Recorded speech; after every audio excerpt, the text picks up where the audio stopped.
അസ്സലാമു അലൈക്കും വറഹ്മത്തുള്ളാഹി വബറകാതുഹു. ബിസ്മില്ലാഹിർ റഹ്മാനിർ റഹീം. 2023-24 വർഷത്തിൽ നടന്ന പാദവാർഷിക പരീക്ഷയുടെ 1-ാം ക്ലാസ്സിലെ തഫ്ഹീമു തിലാവയിലെ ഖിറാഅത്ത് അഥവാ വായന പരീക്ഷയുടെ ചോദ്യപേപ്പറും അവയുടെ ഉത്തരങ്ങളും നമുക്ക് നോക്കാം.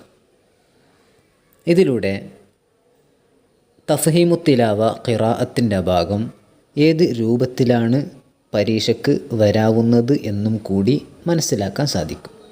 നമുക്ക് നോക്കാം. ഇതിൻ്റെ 1-ാമത്തെ ഭാഗം പദങ്ങൾ വായിച്ച് ചിത്രങ്ങൾ തൊട്ട് കാണിക്കാം. ഇവിടെ 5 പദങ്ങൾ നൽകിയിട്ടുണ്ട്. ഈ 5 പദങ്ങൾ ഓരോ പദങ്ങൾ വായിക്കുമ്പോഴും ഇവിടെയുള്ള ചിത്രത്തിൽ തൊട്ട് കാണിക്കണം. നമുക്ക് നോക്കാം. കഅ്സുൻ, 1-ാമത്തെ പദം കഅ്സുൻ. നമുക്ക് ആ കഅ്സുൻ എന്നതിൻ്റെ ചിത്രം നമുക്ക് കാണാൻ കഴിയും. അത് നമ്മൾ തൊട്ട് ഉസ്താദിന് കാണിക്കുക എന്നതാണ്. 2 ഹജ്മുൻ, 3 ലബീനുൻ, 4 ഇബറുൻ, 5 സബബുൻ. ഈ പദങ്ങളുടെ ചിത്രങ്ങളാണ് ഇവിടെ നൽകിയിട്ടുള്ളത്. ആ ഭാഗം നമ്മൾ തൊട്ട് കാണിക്കുകയും വായിക്കുകയും വേണം. ഇനി 2-ാമത്തെ ഭാഗം നമുക്ക് നോക്കാം. പുസ്തകത്തിൽ നോക്കി വായിക്കാം. ഇവിടെ പുസ്തകത്തിൽ 4 പദങ്ങൾ എഴുതിയിട്ടുണ്ട്. ആ 4 പദങ്ങൾ വായിച്ച് കേൾപ്പിക്കുക. 1-ാമത്തേത് എന്താണ്? തംറുൻ. 2-ാമത്തേത് വുൽദുൻ.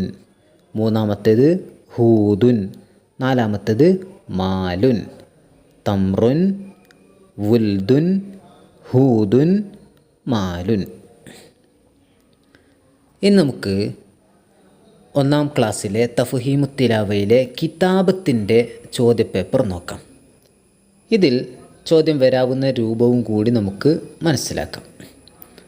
ഇവിടെ 1-ാം ഭാഗമായിട്ട് നൽകിയത് വിട്ടത് എഴുതാം. ഇവിടെ 5 ചിത്രങ്ങൾ നൽകിയിട്ടുണ്ട്. ആ 5 ചിത്രങ്ങളുടെ പദങ്ങൾ താഴെ നൽകിയിട്ടുണ്ട്. ആ പദങ്ങൾ നമ്മൾ അക്ഷരങ്ങൾ നൽകി അഥവാ വിട്ടത് എഴുതി ആ പദം പൂർത്തിയാക്കി എഴുതുക എന്നതാണ്. നമുക്ക് നോക്കാം. 1-ാമത്തേത് ഇവിടെ ഒരു വാതിലാണ് നൽകിയിട്ടുള്ളത്. അതിന് അറബിയിൽ പറയുക ബാബുൻ. ബാ എന്നതാണ് ഇവിടെ വിട്ടുപോയിട്ടുള്ളത്. നമ്മളവിടെ ബാ എന്നെഴുതുക. അതോടൊപ്പം അവിടെയുള്ള ബുൻ എന്നും കൂടി ചേർത്ത് വായിക്കുക. ബാബുൻ. 2-ാമത്തേത് കൂബുൻ. 3-ാമത്തേത് നബ്തുൻ.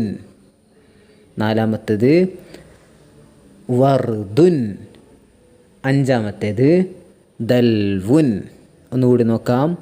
ബാബുൻ, കൂബുൻ, നബ്തുൻ, വർദുൻ, ദൽവുൻ. ഈ ചോദ്യത്തിൻ്റെ 2-ാമത്തെ ഭാഗം ബോർഡിൽ എഴുതാം എന്നതാണ്. ഇവിടെ ബോർഡിൽ നോക്കി എഴുതാം. ഇവിടെ ബോർഡിൽ 4 പദങ്ങൾ നൽകിയിട്ടുണ്ട്. ആ 4 പദങ്ങളെ തൊട്ടടുത്ത ഒഴിവായ സ്ഥലത്ത് എഴുതുക എന്നതാണ്. നമുക്ക് നോക്കാം. 1-ാമത്തേത് സിത്റുൻ. 2-ാമത്തേത് ഹദ്മുൻ. 3-ാമത്തേത് അബദുൻ. 4-ാമത്തേത് സമക്കുൻ. ഇങ്ങനെ നമുക്ക് പദങ്ങളെല്ലാം ഇവിടെ എടുത്തെഴുതുക എന്നതാണ്. 3-ാമത്തെ ഭാഗം നമുക്ക് നോക്കാം. കളർ നൽകാം എന്നതാണ്. ഇവിടെ 3 അക്ഷരങ്ങൾ നൽകിയിട്ടുണ്ട്. ഹാ, മീം, ബാ. ഈ 3 അക്ഷരങ്ങൾക്കും കളർ നൽകുക. നല്ല വൃത്തിയായി കളർ നൽകണം. 4-ാമത്തെ ഭാഗം ഹർക്കത്തുകൾ നൽകാം എന്നതാണ്. ഇവിടെ ഒരു പദത്തിന് ഹർക്കത്ത് നൽകാതെ എഴുതിയിട്ടുണ്ട്. അതിന് നമ്മൾ ഹർക്കത്ത് നൽകണം. ബാ, യാ, താ. ഈ 3 അക്ഷരങ്ങളാണ് അതിലുള്ളത്. ബാ ഫത്ഹ് ബാ, യാ സുക്കൂൻ യു, താ തൻവീൻ ലമ്മ് തുൻ, ബൈത്തുൻ, ബൈത്തുൻ, ബൈത്തുൻ. ഈ രൂപത്തിലാണ് എഴുതേണ്ടത്. 1-ാം ക്ലാസ്സിലെ കുട്ടികൾക്ക് പ്രധാനമായും അക്ഷരങ്ങൾ എഴുതാൻ വേണ്ടി നന്നായി ശീലിക്കുക. പല പദങ്ങളും എഴുതിപ്പിച്ച് അക്ഷരങ്ങളെല്ലാം നന്നാക്കി എഴുതാൻ വേണ്ടിയുള്ള പരിശീലനം വളരെ അത്യാവശ്യമാണ്. 1-ാം ക്ലാസ്സിൽ നിന്ന് തന്നെ അക്ഷരങ്ങൾ നന്നാക്കി പരിശീലിച്ചെടുത്താൽ തൊട്ടടുത്ത ക്ലാസ്സിലേക്ക് എത്തുമ്പോൾ അവരുടെ അക്ഷരങ്ങളെല്ലാം നല്ല വൃത്തിയുള്ള അക്ഷരങ്ങളായി അവർക്ക് എഴുതാൻ പറ്റും.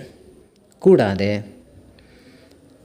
എടുത്ത പാഠങ്ങളെല്ലാം നന്നായി വായിക്കാനും കൂടി ശീലിപ്പിക്കണം. വായനയിലൂടെയുള്ള പരീക്ഷയും എഴുത്തിലൂടെയുള്ള പരീക്ഷയുമാണ് 1-ാം ക്ലാസ്സിനുള്ളത്.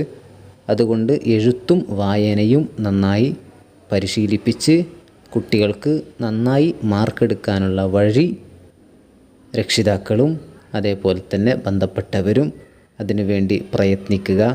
നമ്മുടെ കുട്ടികൾക്ക് അള്ളാഹു സൽബുദ്ധിയും അറിവും വിവേകവും അള്ളാഹു നൽകി അനുഗ്രഹിക്കട്ടെ. നമ്മുടെ സന്താനങ്ങളെ സ്വാലിഹാക്കി അള്ളാഹു മാറ്റട്ടെ. വആഖിറു ദഅവാന അനിൽ ഹംദുലില്ലാഹി റബ്ബിൽ ആലമീൻ. വസ്സലാമു അലൈക്കും വറഹ്മത്തുള്ളാഹി വബറകാതുഹു.